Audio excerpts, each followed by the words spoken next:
know has proven to be highly successful in the region, especially during the times of COVID. In the past year, the Enterprise Ireland Seattle has supported the opening of 5 new offices of Irish companies in Washington State, supporting numerous partnerships and contracts for Irish companies across a wide array of sectors, including enterprise software, cybersecurity, data center suppliers, aerospace suppliers, and even coffee machines. And where else better to be selling coffee machines than in Washington State?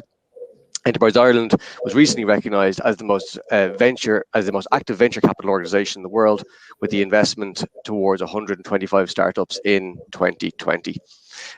Recently, the economic relationship between Washington State and Ireland had another buttressing with the opening of the new IDA Ireland office, led by Gavin O'Loughlin up there. Very happy to welcome Gavin to the team up in the Pacific Northwest. And of course, we've got a long track record here now, and enhanced engagement around research and science collaborations, including the visit, of course, last year of the Director General of Science Foundation Ireland, Mark Ferguson, to the city, to Seattle, which was a very important visit. So there's hugely exciting times, and this morning is a celebration of that. It's a celebration of and looking forward to what we can achieve together going forward. So we're going to kick off with a fireside chat with An Tánaiste Varadkar, Lieutenant Governor of Washington State, Denny Heck, with Emer Dooley, our friend and colleague, and then we're going to have a panel discussion on strategic tech partnerships for ISVs and enterprise SaaS, and then some Q&A and closing remarks. Afterwards, there'll be opportunity for you all to network and to go and visit the research centres down at the Expo, and we hope you do that. So without further ado, I'm going to kick off and throw it on to the panel, and I'm going to introduce the panel now. The first person is Leo Varadkar, TD. He's Ireland's Tánaiste, that's Deputy Prime Minister and also Minister for Enterprise, Trade and Employment. An Tánaiste visited Seattle in November 2017. It was his first stop anywhere in the United States after being elected Taoiseach as Ireland's Prime Minister, where we had an incredible lunch in the Chihuly Garden and Glass, bringing together over 200 people from Team Ireland in Seattle and Washington State. Under his Global Ireland policy, which was to double the impact of Ireland's international engagement, it's been a real benefit to places like Washington State, where we've seen the opening of the new Enterprise Ireland office and the opening of the new IDA office, and it sees the huge potential for Ireland to develop strategic relationships with parts of the world such as Washington State. The second person on the panel is Denny Heck, who was elected as the 17th Lieutenant Governor of Washington State in 2020. Lieutenant Governor Heck brings to the office a lifetime of experience in the public, private and non-profit sectors. Lieutenant Governor previously served as U.S. representative from Washington's 10th Congressional District, and while in Congress served on the House Permanent Select Committee on Intelligence, the House Financial Services Committee and the Joint Economic Committee, so brings huge experience to bear in this role. Finally, we have Emer Dooley, who, as I said earlier on, is more than just a colleague, I think also a friend at this point. Emer serves as adjunct faculty in technology strategy, entrepreneurship, venture capital and global health at the University of Washington Foster School of Business. She works with the Burke Center for Entrepreneurship, involving students in all aspects of company creation, technology, commercialization and investment. Outside university work, Emer is the Executive Director of the Alliance of Angels Seed Fund, a $4.4 million fund that is invested in 16 local startups. She's on the board of the Washington Research Foundation, ARCS, Ashai University Foundation, and the past board member of the Social Venture Partners and Julep. I'm going to invite Emer to take it on from here, and I want to wish you all well and enjoy the presentation. Good evening, Nahagwif, and Law Fela Por Coniv. Robert, and Tánaiste and Lieutenant Governor, it's such an honour and a privilege to be able to speak with you today. It's especially a good week, by the way, for a discussion about Irish Washington or Irish American economy. Stripe, which is a company that was started by two brothers from Limerick, my hometown, raised $600 million this week and was valued as 95 billion, which is the most valuable private company in the US ever. And that happened this week. So, shout out for the Collison brothers. I'd like to start with you, Tánaiste. As Robert said, in your first week as Taoiseach, that is Prime Minister of Ireland, you came to Seattle, of all places, on your first visit to the US. Can you tell us why? Yeah, thanks. Thanks very much, Emer, and apologies if I miss anything you're saying. I can hear you, but it's slightly muffled, so my apologies if I miss something. I'm not ignoring your question. It's just because I didn't hear it, but I did get that question, and I think it was a deliberate statement, really. You know, part of the ambition that I set out as Taoiseach, which is being continued by the new government and the new Taoiseach, was to double Ireland's presence around the world, and that's everything from increasing our aid budget to winning the seat on the UN Security Council to developing more consulates and developing more embassies around the world. But the traditional visit, if you like, to America from Ireland, from an Irish Prime Minister, has always been either to DC, the political capital, or to those cities that are seen to be traditionally associated with Ireland, you know, New York and Boston and Chicago. And I kind of made a deliberate point to go to the West Coast first, because that's really where our economic links are now. You know, my first time in Seattle, which is great. I really want to get there again. It's a beautiful city and set out on the water, and I wasn't there for long enough. But obviously with our links with Amazon and Microsoft, and then of course, you know, in California, all the tech companies, or most tech companies based in Northern California, and then the whole creative industry is in LA. So it was kind of a political statement that I saw the links between Ireland and the West Coast as being as important as those of the East Coast, and probably increasingly important into the future. And even young Irish people, you mentioned the Collison brothers, you know, young people from Ireland going to set up businesses and going to study now don't just go to those traditional places in the Northeast. They're much more likely now to go to the West Coast or even the South. And it was an attempt, I suppose, to make that statement. But I also really wanted to see the place myself and engage with some of those companies that are so important to Ireland.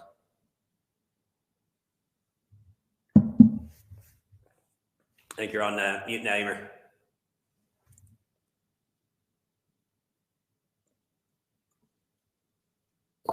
Okay, sorry. Thank you so much. And Lieutenant Governor, I'm leaning more into the mic.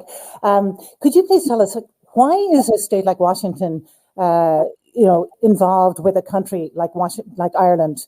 And just for context for the people who are watching, the revenues of Amazon in 2020 were the same as the GDP of Ireland. So why does Washington State want to have a trading relationship with Ireland? Well, thank you, Emer, and it's an honor to be here. And Tánaiste, I cannot exaggerate to you how much I'm looking forward to your next visit to Washington State. Indeed, I'd like to get you out to some areas outside of Seattle that hold forth considerable opportunity, I hope, for economic exchange and investment. The Consul General pointed out some really important information, namely, we have a pretty proud Irish heritage. 10% of our citizens identify as having Irish ancestry, and indeed, as he alluded to, way back in the 1830s, which in Washington State, it was a territory, not a state, and a wild frontier. We had settlers who were Irish born being a part of building this state from the get-go. Now, I'm coming to you not from Seattle, the major metropolitan area, but from the state capital, which is 60 miles to the south of Seattle. And I am in my office on the Capitol campus. It's a beautiful state capitol campus. And the name of the building that houses all the members of the State House of Representatives is the John L. O'Brien building. And that probably says it all. You're muted again, Emer. Sorry, I'm getting stage directions here. So, Taoiseach, yesterday Michael Martin talked about the 160 Irish companies that employ 110,000 people in the United States. And in fact, we have some of them here today. So in Seattle, we have Adaptive Mobile Security, Water Wipes, Hanley, some great companies. What is Irish government policy doing to support Irish companies that want to have a presence in the United States?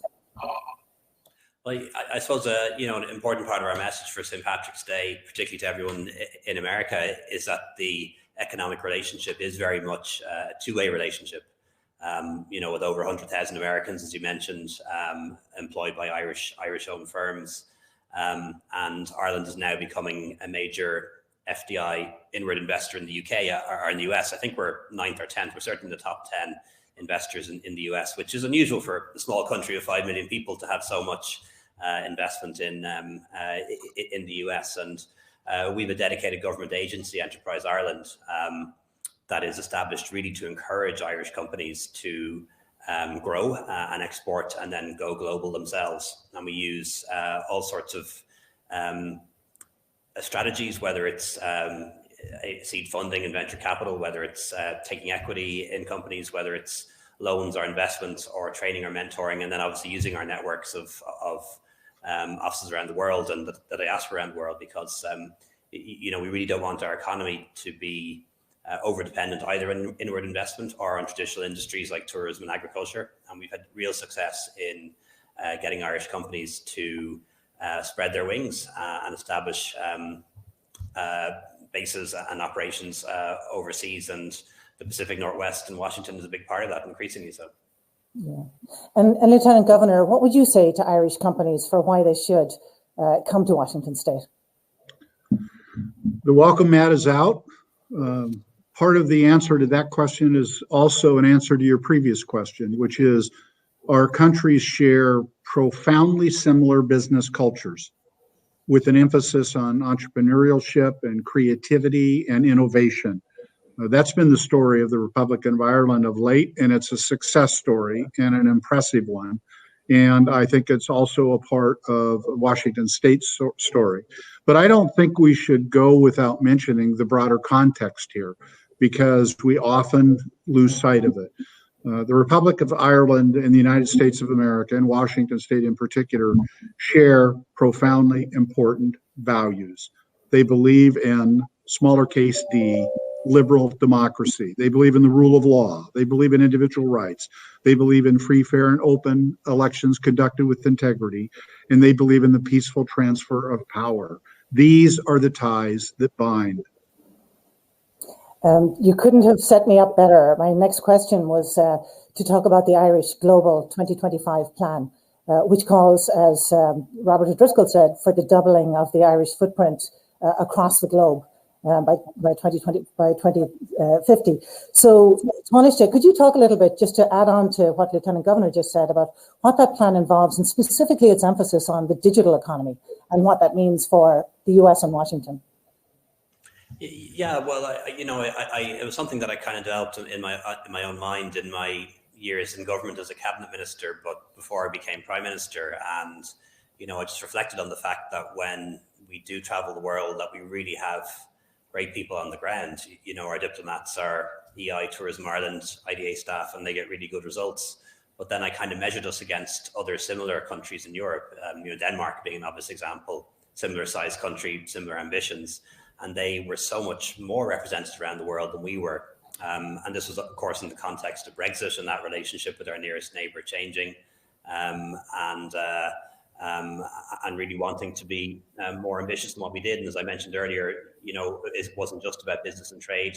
It is about increasing our development budgets around the world. It's about climate action. It's about promoting those progressive values, which the Lieutenant Governor mentioned in the European Union and elsewhere, and then really trying to leverage our startups and our economic success, not just for companies, but also to give Ireland a higher presence and more recognition around the world as well. And a big part in America, as I mentioned earlier, was recognizing that it's such a big place with so many different regions and states, and not wanting to confine ourselves just to one or two places. And we're doing at home, where we're trying to transition the economy to make it digital and to make it green.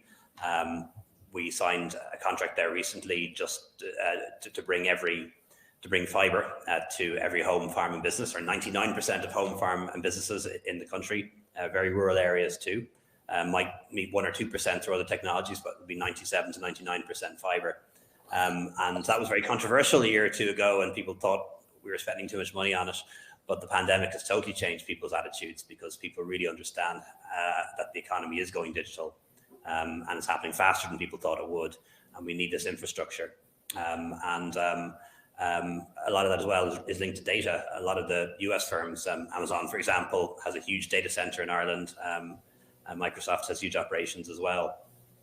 And we want to make sure that data, which is stored in Ireland, is powered by renewable energy. So these are the kind of technologies that we're trying to promote into the future. Yeah, and that's something I'm going to take up on the renewable piece of the economy, which I'll talk about a little bit later on. But first, Lieutenant Governor, I think, in 2019, when the Taoiseach launched the Global 2025 plan, it's probably fair to say that the US wasn't really thinking about doubling its global footprint at that stage. Can you talk about how Washington State sees its position in the global economy?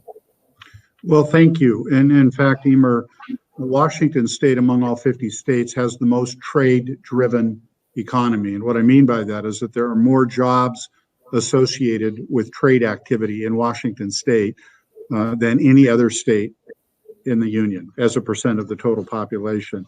And the reason is fairly obvious. You've mentioned, one or the both of you, Amazon and Microsoft. You alluded to Starbucks. You didn't mention Costco. You didn't mention our great agricultural products. The east side of our state is arid and agricultural, and we have the second largest wine growing region in the country, second only to California. And you also didn't mention the fact that we make some airplanes here with the Boeing company. In fact, Tánaiste, if you wouldn't mind kind of passing that on to Aer Lingus, that we make airplanes here too. It would be deeply appreciated. Our great Irish founded company, Ryanair, Boeing gets a lot of business, and a lot of the aircraft leasing is done through Ireland as well, as you know. So yeah, I neglected to mention that. Yeah, and in fact, my brother is in the aircraft leasing business out of Galway. One of my great privileges was years ago, he took me down and had me walk inside one of the Ryanair planes on the 737 line. So yeah, Aer Lingus may not see the light, but Ryanair certainly does. So I think one of the huge things, we just talked about being part of a global economy. One of the very striking things that Ambassador Mulhall said yesterday was, when he graduated from college, and this obviously made us contemporaries, when I graduated from the University of Limerick, Ireland was primarily an agricultural country. A third of our exports were agricultural. Not only that, but a third of our two-thirds of our exports were agricultural, and two-thirds of our trade was with the United Kingdom. If you can just imagine how things have changed. Now, both of those are in the sort of teens, like 13% of our exports are agricultural, less than probably 10% now post-Brexit of our trade is with the United Kingdom. So can you talk about the thing that's happened with that growth is there's been a downside also. So I think Seattle and Ireland have both seen this massive growth in the last couple of decades. But the downside is the cost on the planet. We talk about the globe. Can we talk about what sort of policies you both have in place to encourage companies to grow in a sustainable way and to push, our economies in a more sustainable direction? I defer to the Tánaiste, and I'd be glad to follow him. Oh, okay. Well. I was about to double back on something you mentioned earlier about wines, because I'm a real wine buff, and I actually don't know much about Washington State wine. So you must tell me more about that, because America's great wines, some of the best in the world, but not familiar with ones from that part of the state. So we'll have to talk. You may be getting a care package soon, sir. Very good. I know there are people taking notes everywhere. Yeah. And but I think just to answer your question, notwithstanding the fact that our economy is now very different to what it was, food production and agriculture production is still big. We produce 9 times as much food and drink as we consume, so we're a major exporter of food and drink from Ireland, not just to the UK, but increasingly now to other parts of the world. But that also accounts for a huge amount of our greenhouse gas emissions, particularly beef, dairy, methane. And that's a real challenge for us, because, we don't want to displace that production to other parts of the world. That doesn't do anything for the environment, but we also need to get our emissions down considerably. So we've set a target to reduce emissions by 51% by 2030, and we're putting that in law, and then to become net zero, to be carbon neutral by 2050, if not before. And I think, like a lot of countries, we're doing that in a number of different areas. We've got a big renewable resource of wind, so we already produce a lot of our electricity from renewables, and we intend to scale it up to as high as 70%, and also export that as well. Doing huge investment in our buildings, public buildings and homes, to make them more carbon efficient. Trying to move towards more public transport, different planning, people living closer to cities rather than being spread out across the country, because we do a very dispersed population.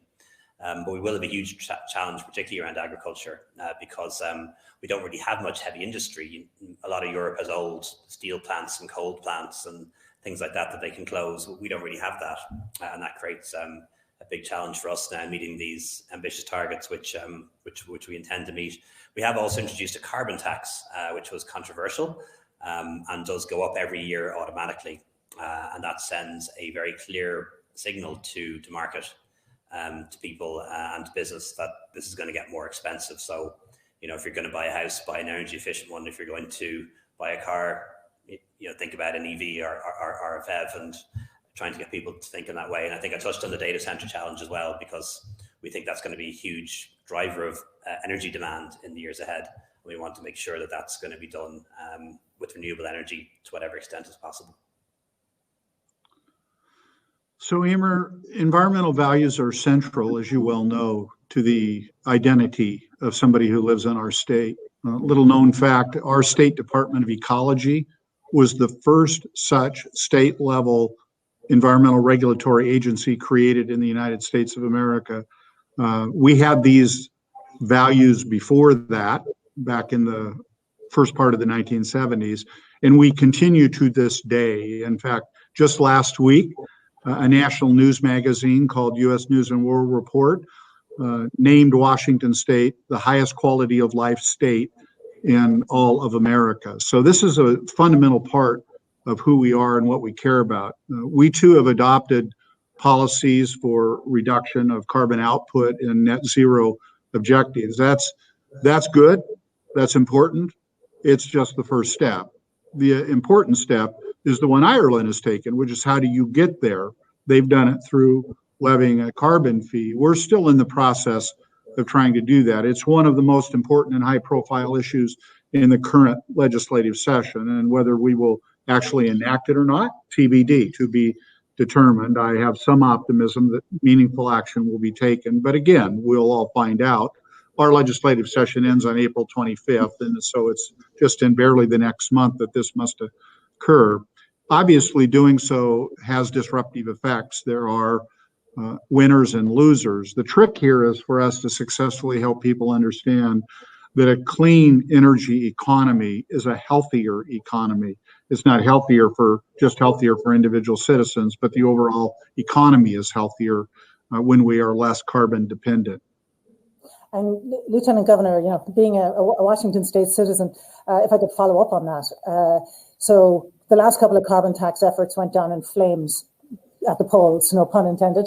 Do you have any real insight as to where we are on 1526? By the way, for everybody watching, it's a Senate bill that is in the current session that will impose a carbon tax on Washington State. They're working on it right now, and the truth is it's tough. And that's not code for I don't think it's going to happen. That's code for it's tough. And they're hard at work on it. And what they're trying to do here, Emer, is get to a grand bargain where not only a cap and invest or a carbon fee and a transportation package, which necessarily includes increasing gas taxes, and a low carbon fuel standard all are part of a package. I actually think that we are on a pretty good track to get the low carbon fuel standard. There are no certainties in this business, but whether or not the rest of the package comes together, again, TBD. People are leaning in. Yeah. And, I'm a very proud member of the University of Washington. For those of you who are not familiar, it's got over 50,000 students. It's a massive research enterprise. One of the very acclaimed researchers there is an Irish statistician, Adrian Raftery, fantastic academic. In fact, was one of the most widely researched or cited researchers in the world. And he came out with a paper just in February that basically says that if we don't double our targets, we don't have a hope of reaching the Paris standards. Can either of you comment? Like, I know, for instance, Tánaiste, maybe impolitic of me to say, but the Irish Supreme Court agrees with me. There was a ruling that says, the Irish targets are not hard enough. So maybe you could talk about what role have companies got in propelling this forward? Yeah, well, they're going to have to do a lot more than they do now. You know that we're part of the kind of big companies and big emitters by and large are part of the emission trading system, and that creates a ceiling that falls every year, and it's a European system. But one of the things that my department's going to do as a consequence of our new climate legislation is we're going to have a carbon budget. Agriculture, enterprise, buildings, energy, transport will all have a carbon budget, and we'll have to come in below a carbon ceiling every 5 years. And that's going to be a real challenge, but it's going to change the way my department and my agencies think that the kind of investments that we're going to want are ones that are sustainable, and that we're going to need to work with existing companies to get them to reduce their emissions and decarbonize, whether that's changing the energy mix used in cement plants, whether it's regulation, mostly on the European level, but some done domestically, around energy use, how we use waste. So it's quite an exciting opportunity in many ways once we embrace it, which we will when we have this new climate legislation done, which, as you say, sets those higher targets, not just in politics, but in law. 51% by 2030, roughly 7% a year. We've been aided by the pandemic, but hopefully that will be gone soon enough. But one thought I'd have for the Lieutenant Governor is around carbon tax. We were quite nervous about introducing that here because it went down so badly in France, and they had to kind of reverse it, and similar in Australia. And it kind of worked out okay here. I'm not sure exactly why. There was political opposition to it. Ironically, from the left in Ireland. I think in most countries the left would be in favour of these things, but Ireland is funny like that. But it was supported by the Green Party and the two kind of centre-right parties. And what we decided to do was to hypothecate it to make sure that any money that we raise from the carbon tax goes into a dedicated carbon fund, which is then used to do one of two things. One is a just transition for those regions like the peatlands that are most affected, and increasing the fuel allowance for low-income houses, and then the rest going into carbon-reducing investments like rewetting our bogs, like forestry, like retrofitting buildings. And at least from a political point of view, from making that argument as a politician, when people don't think all the money is going into politician salaries or into a black hole somewhere, or funding the financial system, when they know it's going into the dedicated fund that can only be used for these purposes, I think you're on the front foot then in making the argument rather than being on the back foot. Great. And Lieutenant Governor, do you want to respond to that? Good ideas all.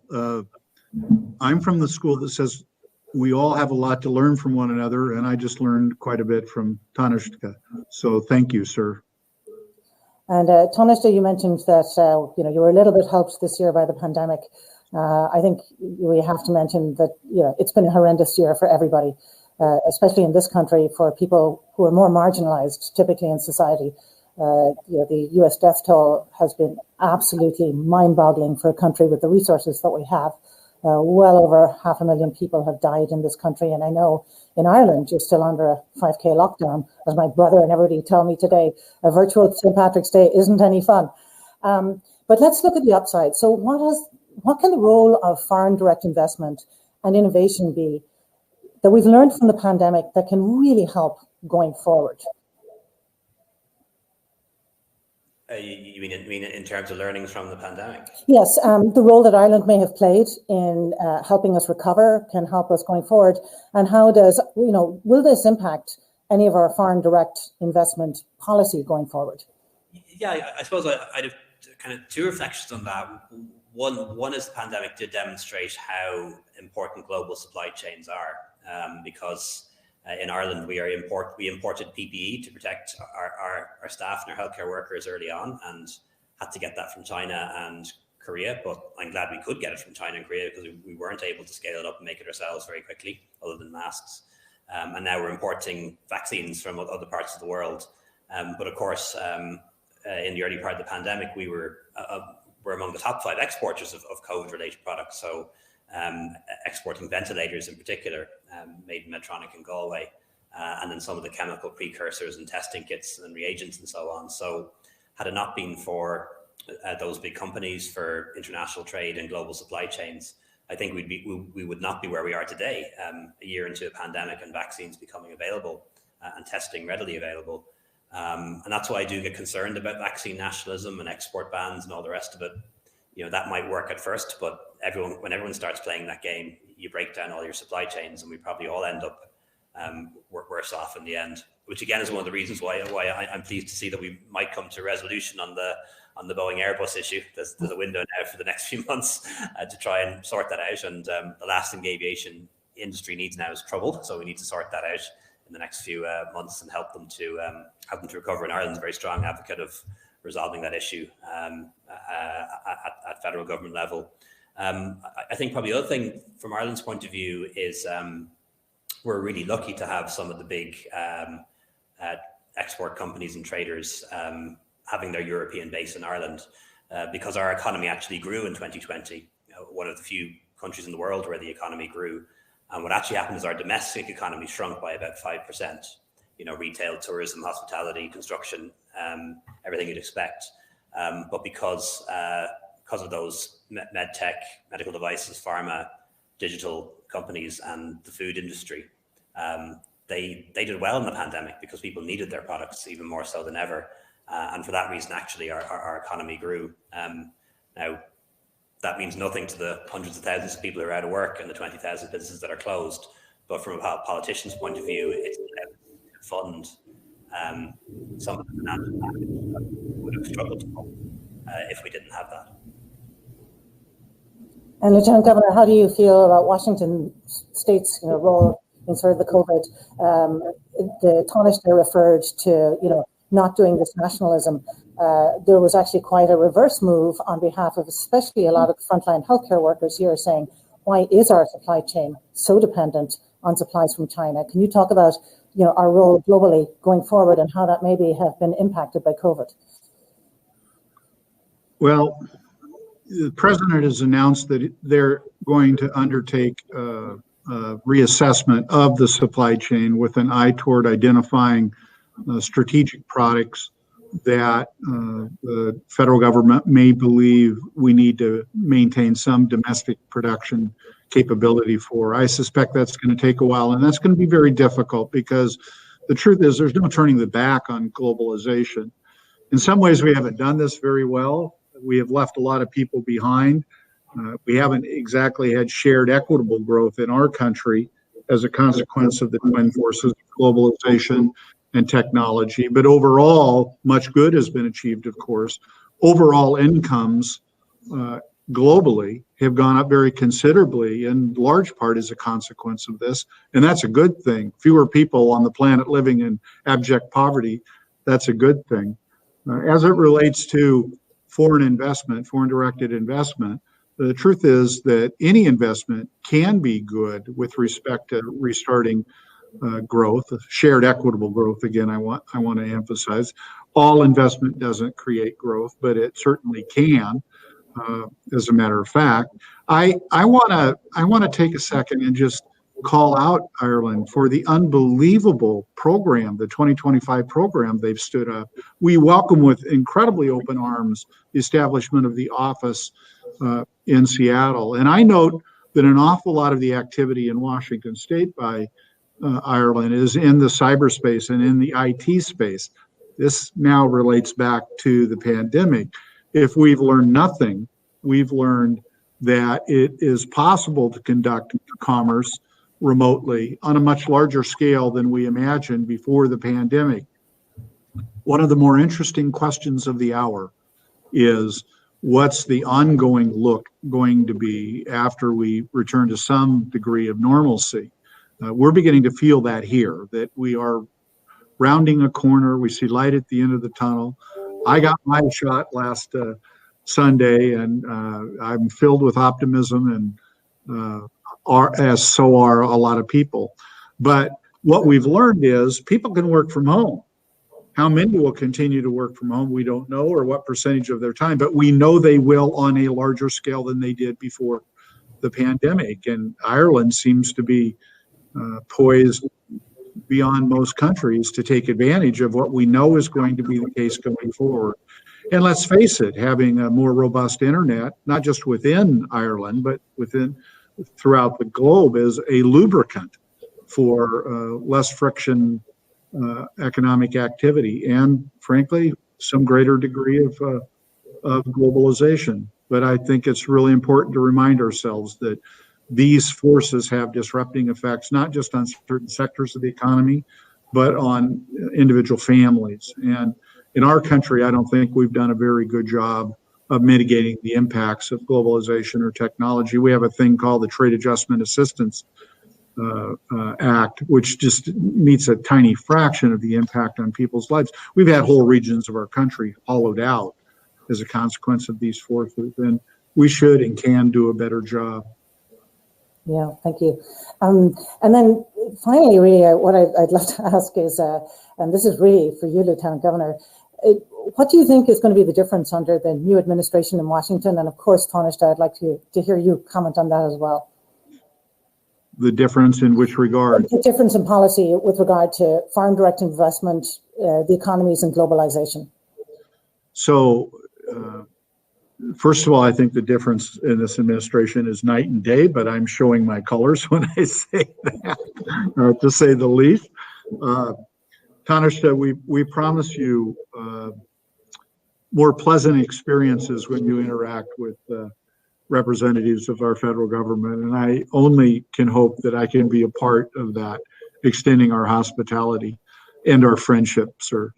Well, I think I've just already outlined this. You know, we're going to do an assessment of our supply chain and what we may or may not need to strategically be able to have the capacity to do domestically. This president is going to be committed to being a lot more mindful of the impacts on individual families as a consequence of the disrupting of some of these influence.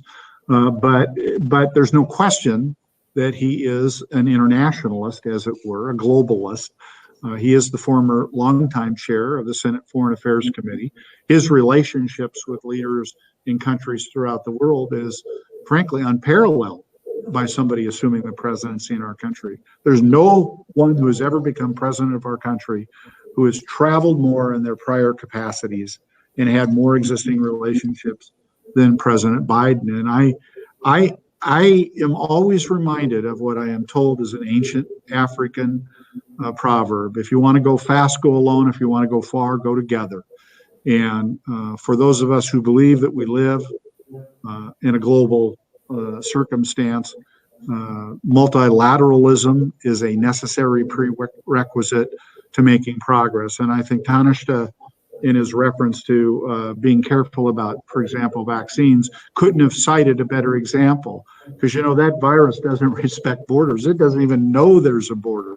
So this is a perfect example of a problem that we've got to solve together. We can't just one-off this. We can't merely turn inward on problems like this. And the other issue that we talked about at length is absolutely true as well, and that's climate change. No one country is going to solve climate change. The countries who have histories of substantial carbon output, like America, need to really step up in this regard. But it is another example of how it is that we need to have partners and collaborators and go forward together. And I see Consul General's back, so I'm going to close. And Tánaiste, if you'd like to close it up, can you talk about what Ireland is hoping from the other Washington under this administration? Yeah, well, I have to say, we always got a very warm reception from President Trump and his team in the States. And, no matter who's in the White House or, who's running the administration, we'll always try and work with them as best we can. But Joe Biden, President Biden, is somebody I've met a few times when he was vice president. After he was vice president, he has, he does have a genuine, detailed knowledge of world affairs, which I think Lieutenant Governor touched on. Really understands. Tánaiste, pardon my rude interruption. You can't state this paragraph without reminding people President Biden is Irish. Yeah. I think he's probably more Irish than Kennedy. Actually, like he really does have an attachment to the place, which is pretty pretty extraordinary. But he's the president of America, and I know he's going to put America first. But he definitely had our back on things like Brexit, and understands the Good Friday Agreement. You know, he knew George Mitchell, knows George Mitchell well, and like it's definitely an advantage for us, for sure. But so one thing we look forward to, because I'm somebody who really believes that America is a force for good in the world, and when America withdraws from the world, that's not good for the world, and that did happen a bit in the last few years. And the Atlantic alliance between Europe and America is the keystone of global security and global prosperity. And I think President Biden will want to restore that and restore relations between America and Europe. And if Ireland can be a bridge in between, well, that's what we'd love to be. Well, thank you, Tánaiste, for ending on that super optimistic note. I can tell you, a lot of the Washington State people are behind you. Lieutenant Governor, thank you so much. And Robert, back over to you. Yeah. Well, huge thanks there to An Tánaiste, Leo Varadkar, to Lieutenant Governor Denny Heck, and to Emer Dooley for that compelling conversation over the last 40 minutes or so. I'm going to pass over now to the president of Irish Network, Caroline Lee. Caroline, of course, works for Microsoft up in Seattle, and is a fellow Dub. So if you've enjoyed listening to my accent over the last while, it's even better when it comes to Caroline. I'm going to pass it over to her now. Thanks very much. Perfect. Thanks a million, Robert. Happy St. Patrick's Day to everybody. My name is Caroline Lee, and I'm the president of the Irish Network here in Seattle. The Irish Network is a business and social networking group that is open to all Irish Americans, and anyone who's interested in Ireland. I'm speaking today with Brian and Bader. So before I introduce you, I just want to say thank you very much for your time today, and happy St. Patrick's Day. So Brian Galicia is a senior director and global ISV lead at Microsoft. And Bader Hamdan is a startup ISV ecosystem GTM and the former head of tech partnerships at Google. So Brian, if I can pass over to yourself to do a quick introduction of your experience and background, and just to get to know a little bit about yourself. Yeah, sounds good, Caroline. Well, welcome everybody. Happy St. Patrick's Day. It feels weird because I actually put on a tie. It's my favorite lucky tie. And I was reflecting like, gosh, when was the last time I actually put on a tie?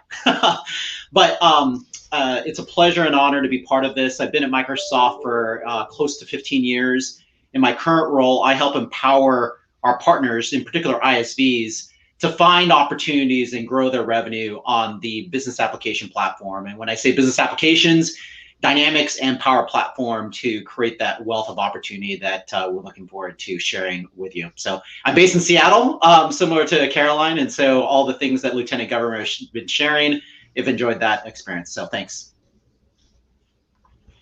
And Bader, yourself? Awesome. Thank you so much. Happy St. Patrick's Day, everyone. Honored to be here as well. I don't know. I didn't have a green tie, so I chose not to go with a tie today. I took it casually. Definitely excited about this conversation. Really excited to work with ISVs. I've been, working with startups and ISVs for years now.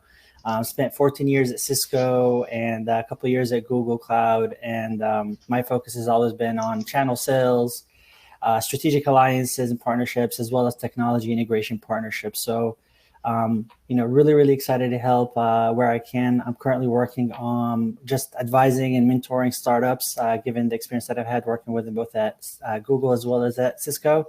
And, excited about the conversation. Look forward to the questions as well.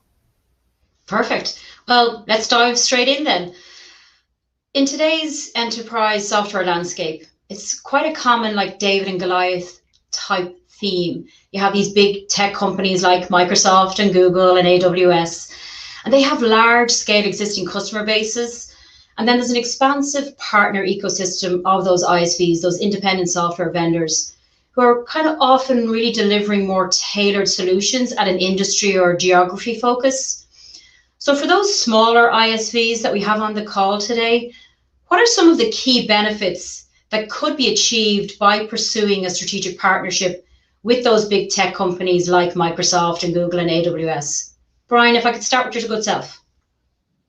Yeah, no, that's a great starting question, Caroline. And so I would say that no matter what size you are, for everyone listening on this phone call, there's an opportunity. And I think a lot of it, as we talk about how you think about it, it really starts with the alignment of what you are trying to achieve, and is that aligned to organization that you're trying to partner with, even at the size of, for example, Microsoft. And what I would say is, when you engage with Microsoft, it's that what I've observed through my team, but also in dialogues with a lot of partners, it's how do I expand my market reach?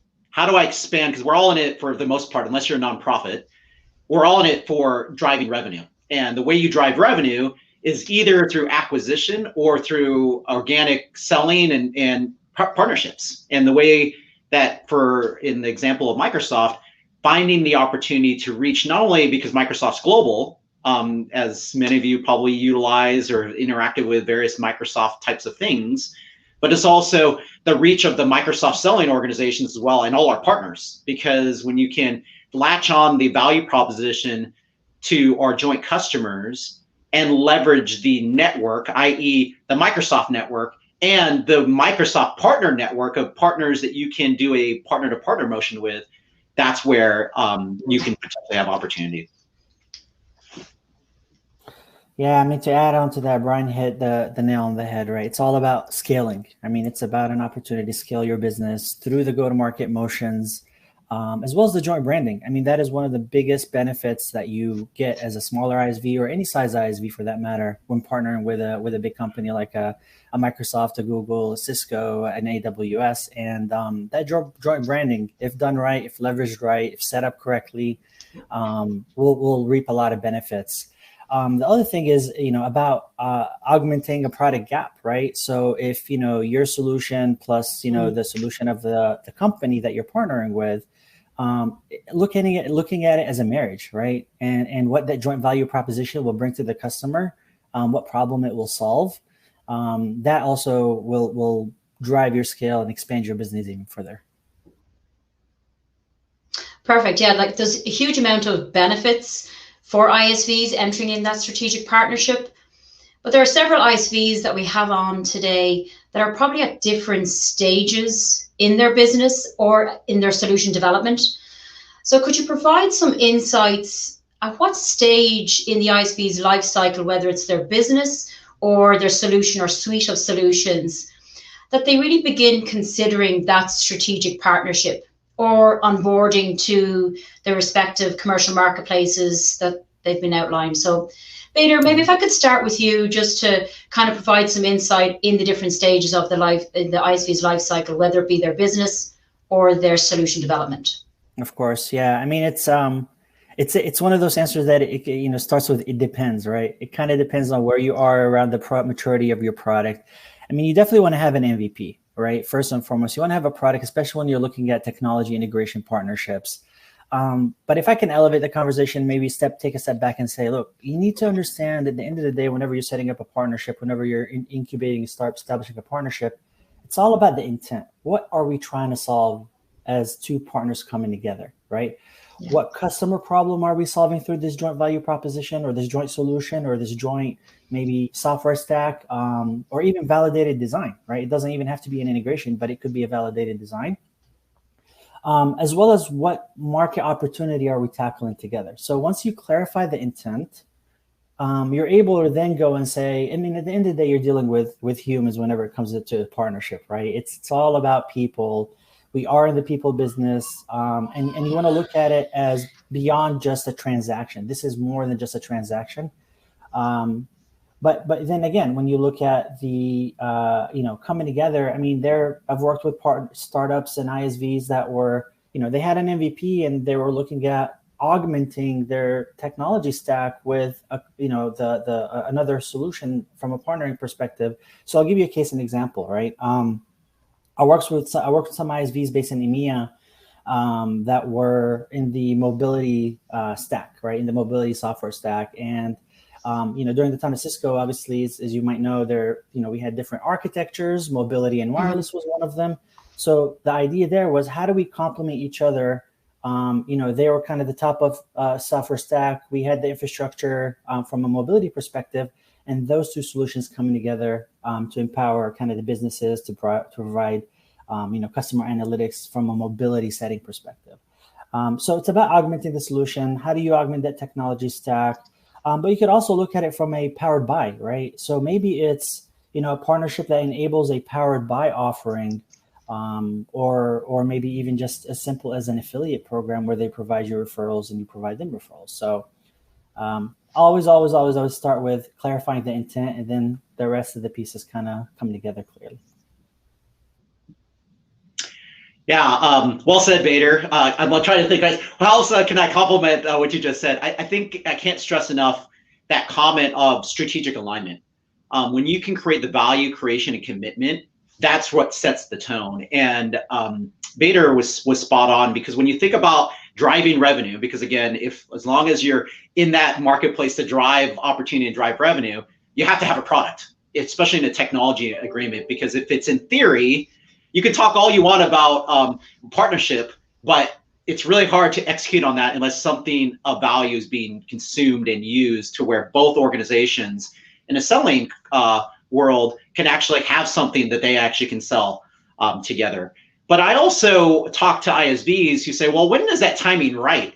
And sometimes that timing, as Vader said, it depends. But for me, my opinion is you want to have those conversations early, because what you're trying to understand and ascertain is, where does that opportunity even exist? Because before you even build something, you'd probably want to have the engagement with the organization you're partnering with, especially at a very large level like Microsoft, to ensure that, am I going to compete with Microsoft in a form or fashion, whether it be industry or, to Vader's point, a very specific product scenario that you're trying to solve.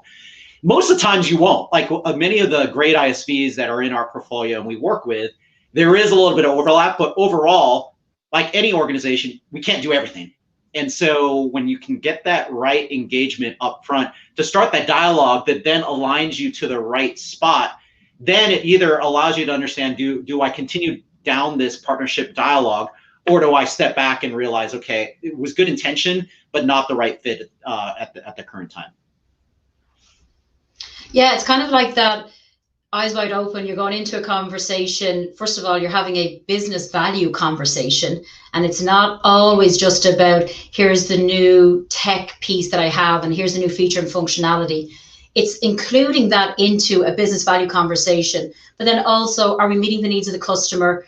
Can we be more collaborative with other ISVs or with the strategic partnership to meet the customer's needs? Because that's where the longevity really occurs with that type of a strategic partnership. I just kind of actually want to build on some of the thoughts that were shared by An Tánaiste in the earlier conversation around that really strong relationship that Ireland has with the US. And of course, it's going to be stronger now with President Biden. So with our ISVs, and of course, it being St. Patrick's Day, I'd love just to maybe, if both of you could put yourselves in the shoes of our Irish ISVs that are on the call today. So look, there seems to be a great opportunity for our Irish ISVs to build momentum right now, and to have our ISVs expand into the US market. But I also know that that's not an easy thing to do. So if you, and Vader, I'm going to kind of start with you. So if you put yourself in the shoes of an Irish ISV and we want to accelerate into the US market, what would be your approach to enter or indeed expand into the US market if there are some of our ISVs on the call today who have kind of put their toe in the water of that US market? Yeah, I mean, definitely, one of the things that you definitely want to work on or work with is the Enterprise Ireland and the IDA, right? I mean, you want to see what kind of programmatic elements are available for you to kind of expand. But I would say from, overall, be very deliberate. Be very, very deliberate about what you're doing and why you're doing it. Because at the end of the day, you want to solve a problem. And it's not just about scaling the business for the sake of scaling the business. It's scaling the business, but also solving a problem as I scale out this business. So being very targeted about what customer segment in the US I'm actually going after, or maybe what specific industry or vertical is my solution actually solving a problem for that industry. As well as aligning the go-to-market motion. If I'm, looking to scale out my business through a sell-through partnership, right? Working with channel partners, for example, that have those competencies that could take my solution and sell it, right? being very targeted about who those partners are, because a shotgun approach is never going to go is not great. You have to be very targeted. You have to be in a sniper mode, and you start there, start small, and then you scale up from the growth and the success that you've had there, and the initial settings that you've approached. Yeah, thanks, Bader. To complement that, and this is just personal experience, because we've had a lot of ISVs that have gotten to that point, especially ones that are based in Europe, and all of a sudden they realize, wow, what an amazing opportunity to expand to the Americas or to the Asian time zone. And the thing that I've observed, and also my recommendations as ISVs come to our team or to myself saying, hey, Brian, I'd love to expand to the US. And for those of you who've ever worked with Microsoft, US in itself is its own big, amazing, huge selling organization. And the one thing that is always hold true is that having local presence is so important, because and this is not just a statement for the US or Americas, this is a statement on global expansion, other markets where you might want to do that reach. And that might be challenging, because you might say, well, I don't know if I can invest in that resource until I know there's revenue that's going to be driven back in. And so sometimes it's you have to take the risk, because it's super hard to drive the partnership in expansion to certain markets, particularly in the US, because the sellers that you're working with, in particular Microsoft, they're going to expect someone to actually do that engagement day to day. And it's super hard if a US seller, let's say in the West Coast in Seattle, starts to drive a conversation and then realizes, oh, my counterpart is based in Dublin. And it's hard because that's an 8 or 9 hour time difference. And to drive that type of execution and conversation, even for work-life balance, even though we're working remote, it's really hard to drive that engagement without that local presence. The second is networking. Similar to everyone doing this and what Carolyn drives in the Irish Network Seattle. The biggest thing is, and for those of you who know me, I'm a huge advocate to using LinkedIn, and it's a side note. I actually met Bader on a Clubhouse, and so it's a small world, because and then as we started to have dialogue, we realized, wow, there's a lot of people we know in common. And that also is a good start, because if you start to build your network with the right people, then you can start to unlock as to, okay, who are the people I should be getting in front of to have these types of dialogues that determine how to approach the engagement. The last thing I'll mention is the P2P motion, what we refer to, and I think it's probably something that other organizations refer to, a partner-to-partner motion. So one way organizations can scale and ISVs can scale is finding implementation partners, especially in the BizApps world. For us in Dynamics, all our solutions are typically not implemented just by the customer. They're implemented by these very experienced software integrators that do this on a daily basis for the customers that they're trying to deploy their solution with. If you can, as an ISV, tie these relationships to those partners doing these implementations in these industries and these verticals and these customers, and you can show that value of this solution that then helps maximize their value, which is billable hours and the end customer result, then you start building this marriage of partnership to help with that expansion, even if you don't have resources that are physically in that area or market to help drive that. Yeah, that's really good advice. It's kind of it's like the holy grail of getting into the US market, but it's not done without persistence, the right networking, ensuring that you are precise in the industry vertical or the particular customer persona that you're going after. And those practical things that you had mentioned, Brian, which is making sure that you, again, we went back to the business value conversation, that you can engage in those conversations. And it's not just, I land the deal and then we're done. It's a pre-sales, nurturing that conversation. And then it's post-sales, which is implementation. It's consumption of the great features and functionality of the solution, and then being able to expand on that deal to make sure that we're meeting the customer's needs for the future as well. And it's that networking piece. So for those ISVs in Ireland, you should be engaged with Enterprise Ireland, the IDA, the Irish Network in Seattle, just to make sure that they can help you make those connections. And of course, the different programs that Microsoft, Google, Cisco, and AWS also have. So I think, Brian, one of the things I kind of want to ask is those programs that you mentioned, it'd be great maybe during this or afterwards, we put some links in there so we have some real actionable items that our ISVs can go after. So we've kind of mentioned all the great things, and I know all our ISVs are like dying to get in there now and start working. So I am assuming that for our ISVs that they can list on any of the great platforms across all of the big tech industries.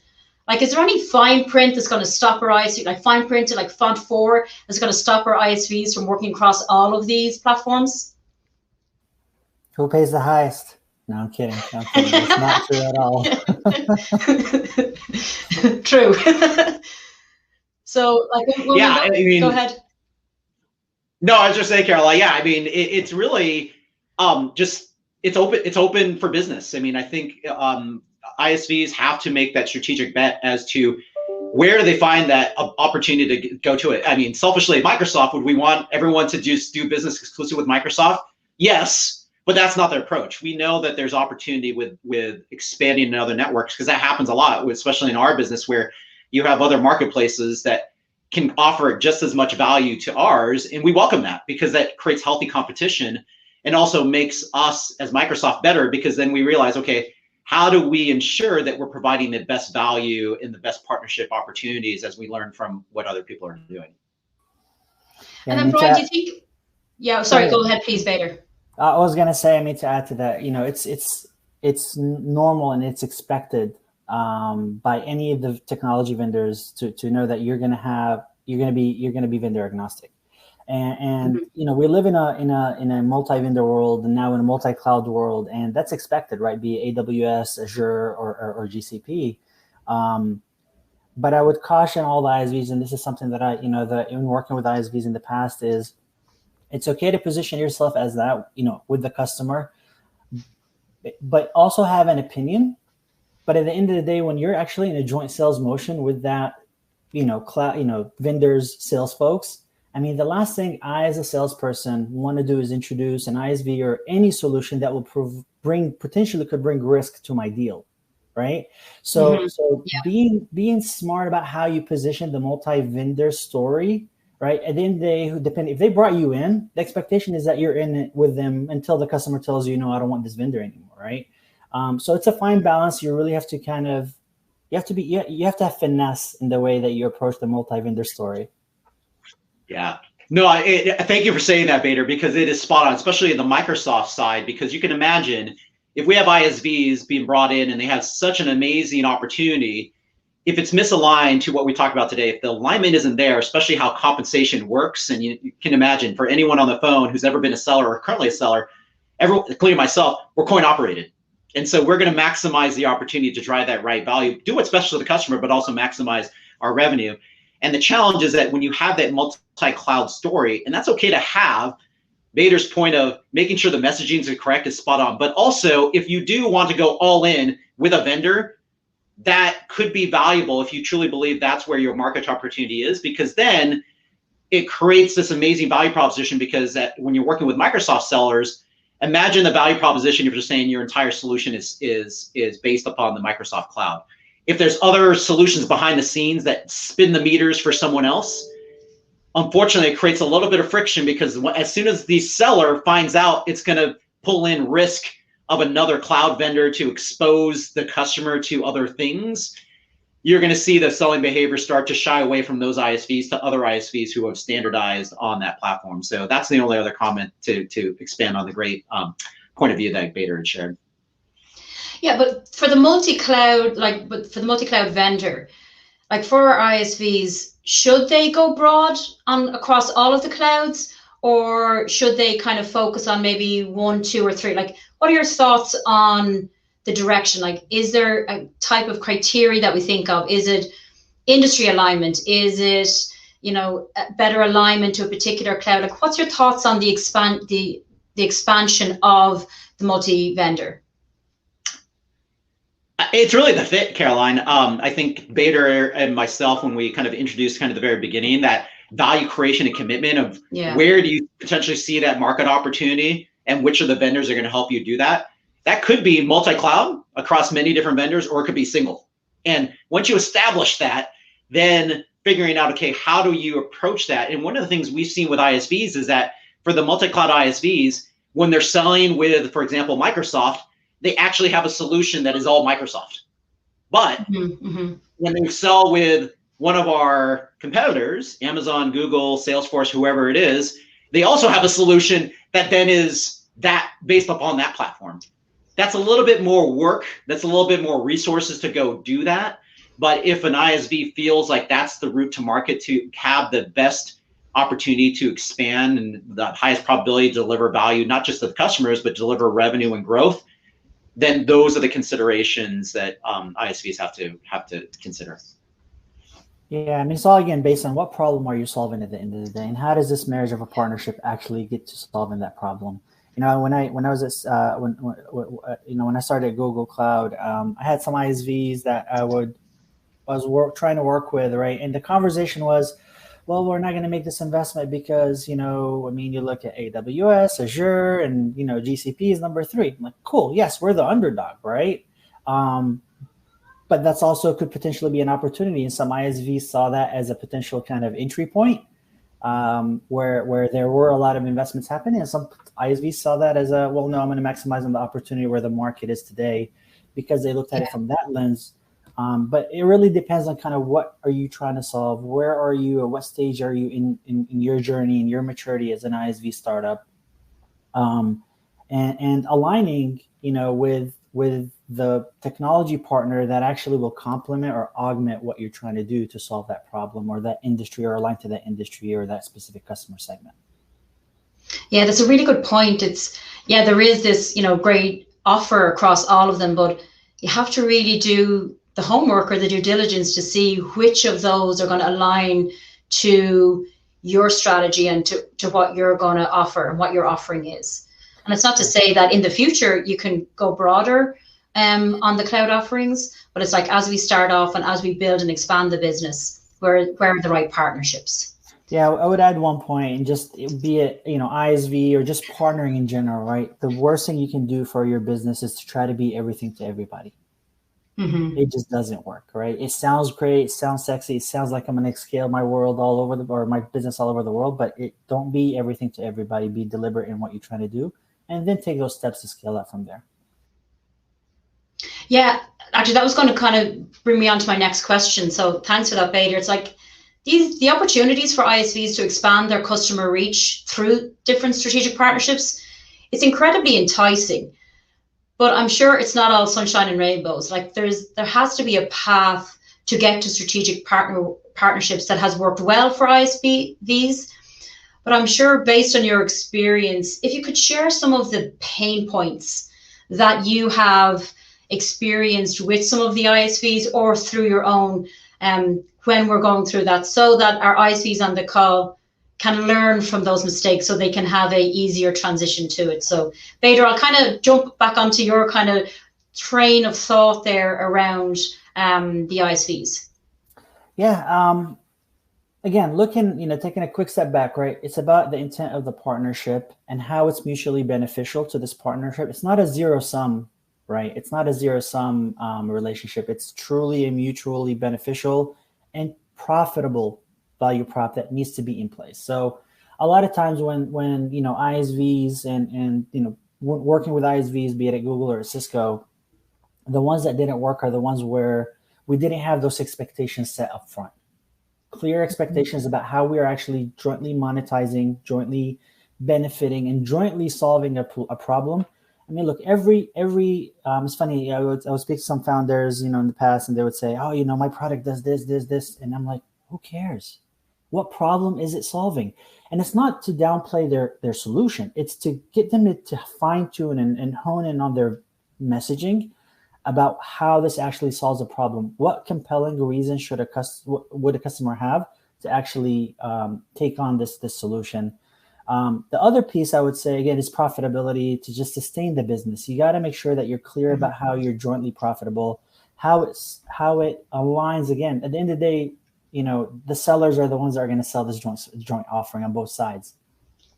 So making sure you have clear sales processes, clear deal registration, and just accountability, the whole governance and how to run this partnership is going to be critical. And the partnerships that didn't really have that set up front and didn't really maintain that on an ongoing basis, do end up, fading away or failing altogether because no one is keeping account, no one is keeping track of what's going on. And the last thing I would say is you really need to, as an ISV, it's funny, like I would talk to folks and they're like, oh, well, you're a big company, anybody can get in a meeting with Cisco or get a meeting with Google. Sure, to a certain extent, but you still have to prove your value, right? So even more so on an ISV, I mean, you're the smaller, the smaller piece of the bigger puzzle for them, right? So when you look at coming into a Google or a Microsoft, I'm sure, or Salesforce or whatever the company is, there's a ton of ISVs in that ecosystem. There's a ton of channel partners and system integrators and consultants. So having that tough skin and being able to actually be, again, deliberate about where I can provide that relevance to cut through the noise, because there's a ton of noise. On any given day, a salesperson is getting a ton of calls from ISVs, partners, et cetera, et cetera. So aligning and being relevant to them to show them, again, connect the dots for them. A lot of times ISVs assume, they have a battle card or they have a solution guide or whatever, and it's done. No, trust me, sales guys are lazy. They don't get it. They don't want to get it. They have their own problem to worry about. It's the onus is on you to connect the dots for them whenever you're having that conversation. Be concise and show them how they can, retire their quota and or reduce their risk in their account and solve a problem for their customer. That's all they care about. Yeah, well said, Vader. I will acknowledge that when I was a seller, definitely your comment on being lazy is spot on. Lazy in the fact that you want to maximize the value during your day because there's selling time. Like, where are you going to spend your time? And I'll kind of preface when we say lazy, it's more of optimizing the time of where you're focusing your attention. To your point, Caroline, I think the things that ISVs need to think about, regardless of whatever partnerships you try to form, is first, of course, understand that strategic alignment, but then start to understand the T's and C's as to what does that partnership entail if I join. And sometimes when people don't realize, they're all in and they go, oh my gosh, I signed all this stuff, and they don't. It's kind of like when you get a new you go to a website, and of course, how many of us read all the fine print, just accept the cookies or do something like that? I always encourage ISVs, you have to really understand what are the benefits that you're going to be receiving. How do you activate those benefits? And then in return, in most marketplaces, there is some type of fee involved. And I'll just be transparent because we're all in it to make money. And there's monetization vehicles to go do that. And ISVs have to recognize if they're going to work with any one of the, especially large software companies like a Microsoft, when they perceive it as, oh, that's just free. I'm like, well, it's free, but there's also things that are involved as you do things with Microsoft that you have to fully understand what that looks like. And then it aligns your approach as to how do you focus the right attention, the right things to drive the right awareness. Another thing that I encourage ISVs to do is, especially if they provide a solution in an industry or a vertical scenario that's very common, they should look at who's already in the marketplace today and what's their differentiated value. Because to Vader's point, all of a sudden, if you become one of the other 20 solutions that sit in there, and you can't answer the why question of why someone at the organization or the company would even be interested, because they have a choice of 20 other options, kind of like when you buy an airline ticket, you go on price, but there's other things that get involved.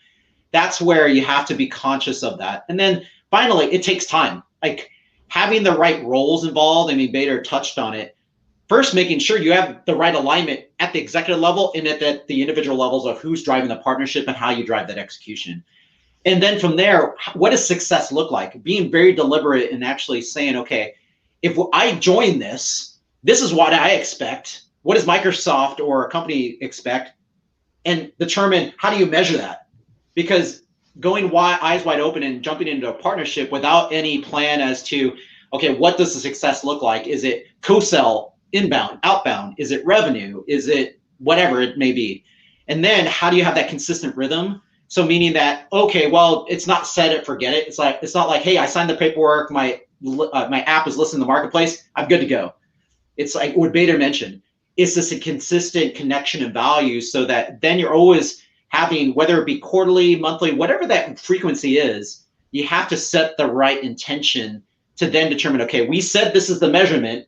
Now let's start to track it. And where are we off? Where are we not hitting the right marks? And then pulling all the triggers for the benefits, because in each marketplace, including Microsoft, there will be benefits that we provide. And sometimes I see ISVs fall in the trap of, they don't really ask the question of, how do I take advantage of all these benefits? And really look at which one of these can I leverage to maximize my opportunity. You may not use all of them, but I have high probability you're probably not taking advantage of the full breadth of capabilities, whether it be technical or go to market or a combination of both, because each vendor that you're working with will offer something, and being fully understanding of how do I activate it and how do I leverage it is part of that execution to drive early success.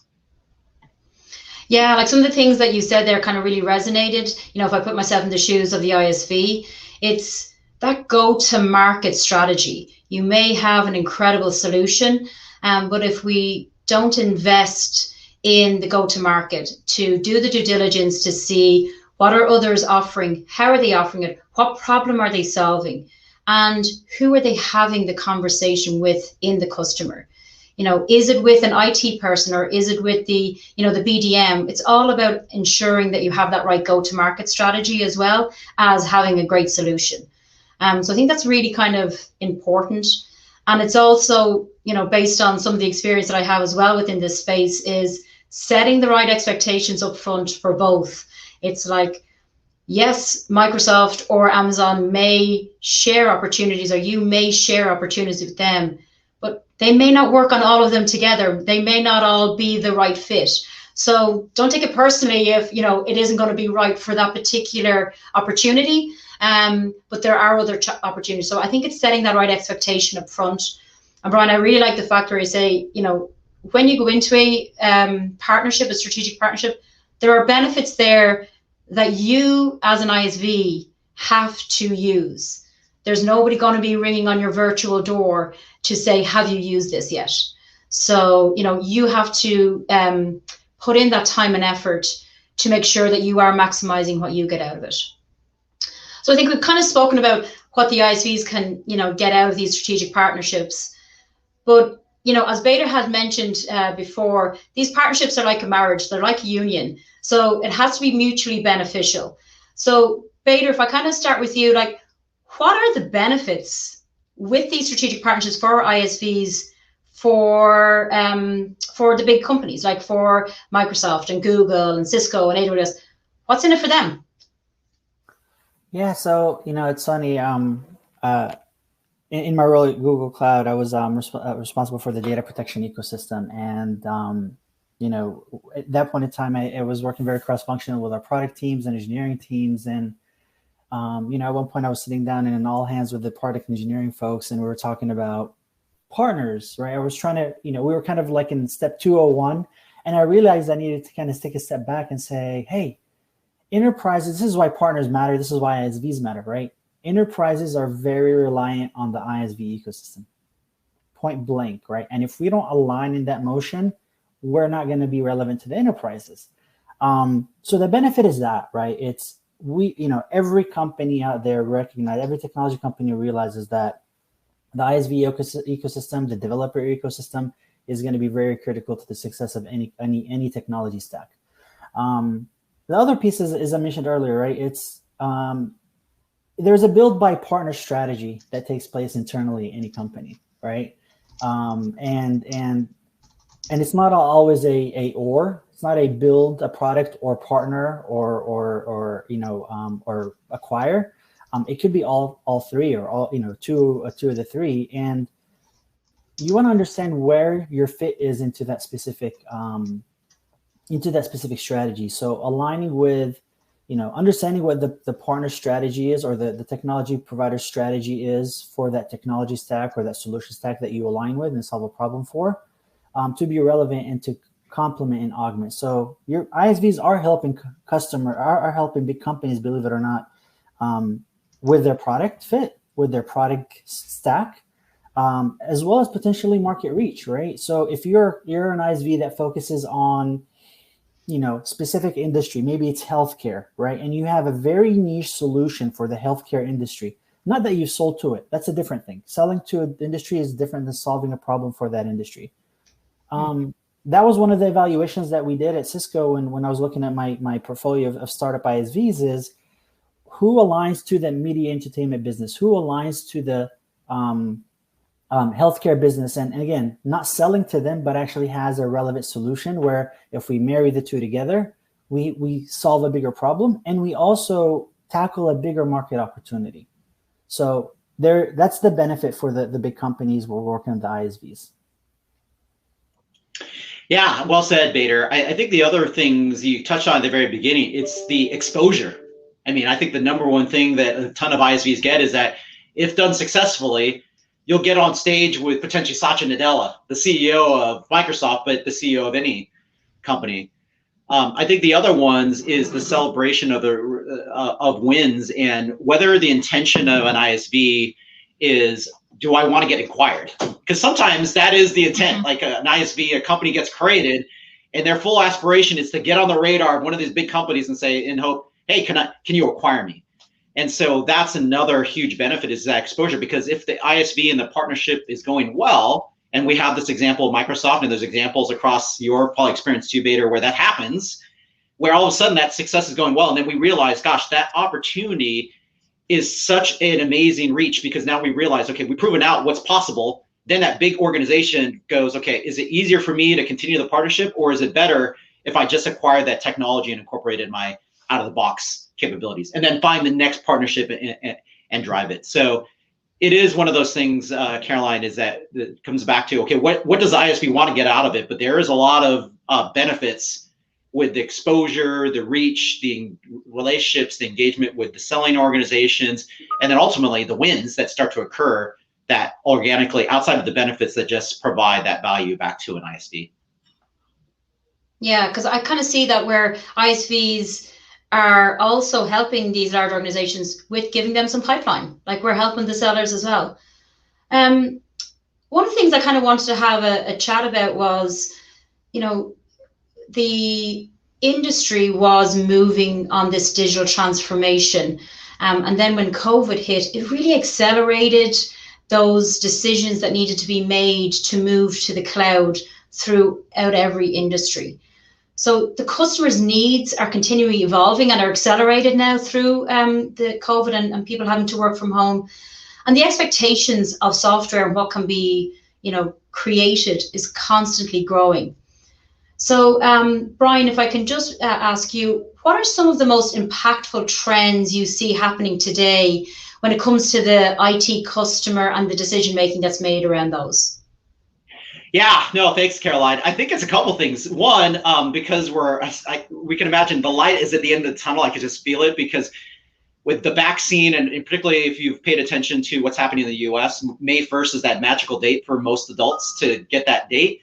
You can imagine the opportunities that ISV has presented itself. If you do anything around vaccine management, scheduling, someone, I guarantee, is knocking on your door to understand what that possibility is.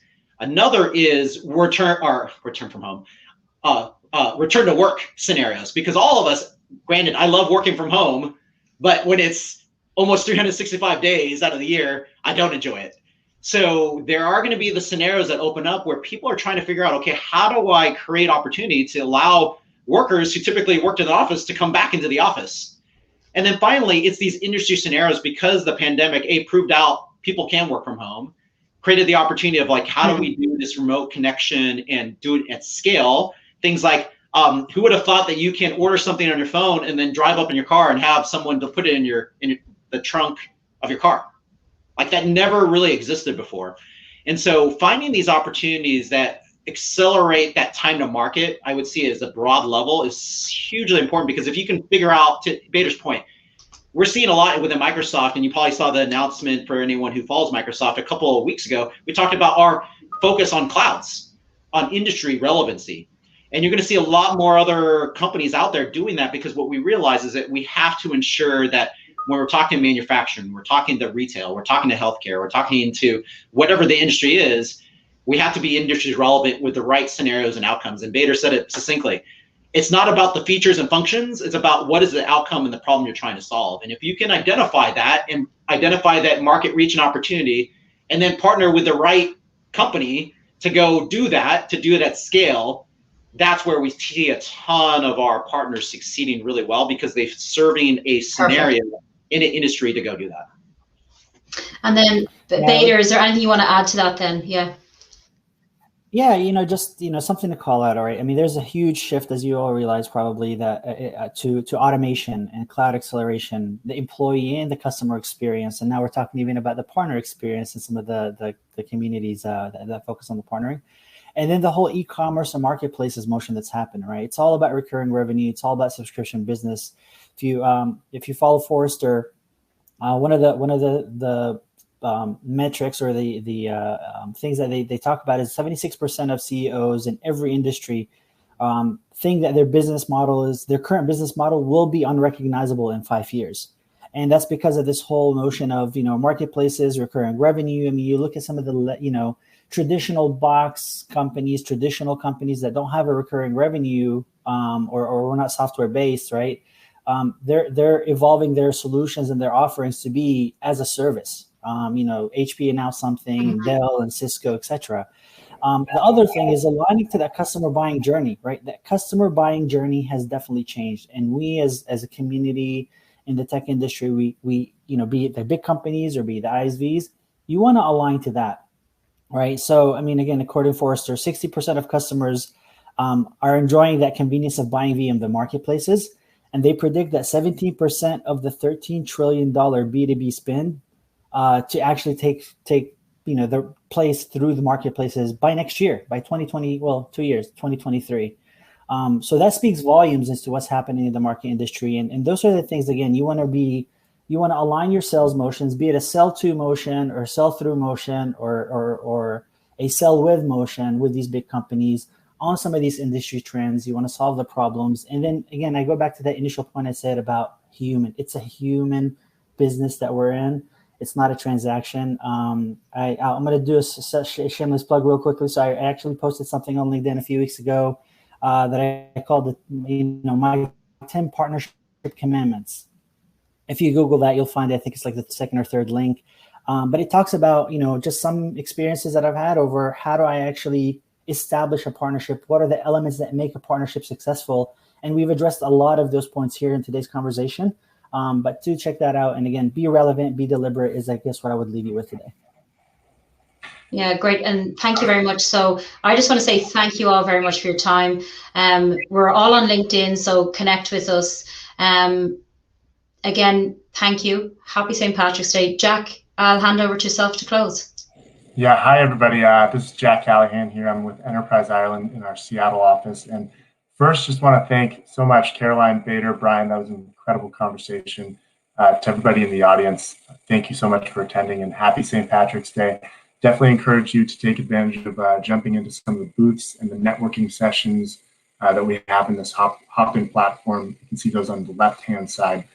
And again, thank you so much, and happy St. Patrick's Day.